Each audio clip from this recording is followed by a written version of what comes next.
Welcome to this video tutorial on the accounting cycle.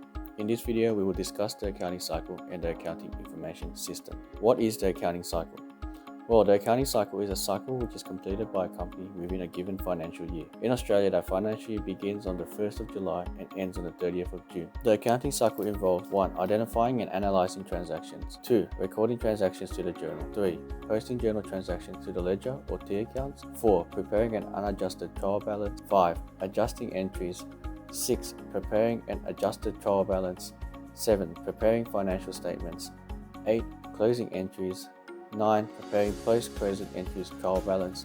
Then the whole cycle will repeat itself again for the next financial year.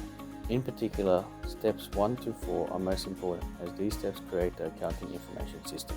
The accounting information system consists of accounts within a chart of accounts.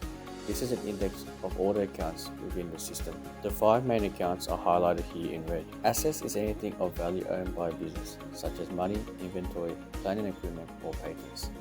Expenses is the cost incurred in the process of earning revenue, such as an employee's salary. Assets and expenses have a natural debit balance. Therefore, debits increase the account balance and credits decrease the account balance. Liabilities is any amounts owed to other entities, such as accounts payable or bank loans. Revenue is an increase of resources resulting from sales of goods or services. Equity is the assets claimed by the business owner or owners. More on this in a bit. Liabilities, revenue, and equity have a natural credit balance.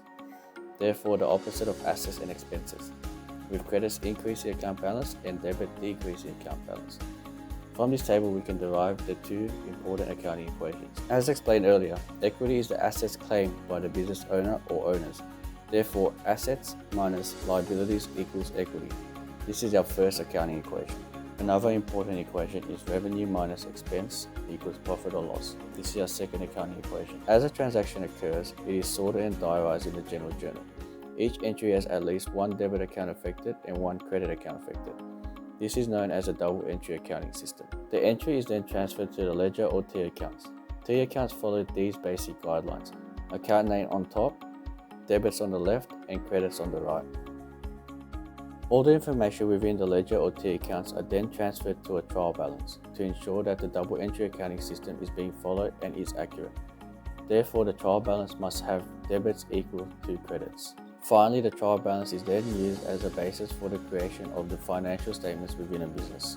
In summary, this video has explained the accounting cycle and the accounting information system, introduced debits and credits and their effects on accounts, explained the trial balance and its purpose, and most importantly, introduce the two accounting equations: assets minus liability equals equity, and revenue minus expenses equals profit or loss. Thank you for watching this video. Hope to see you again soon.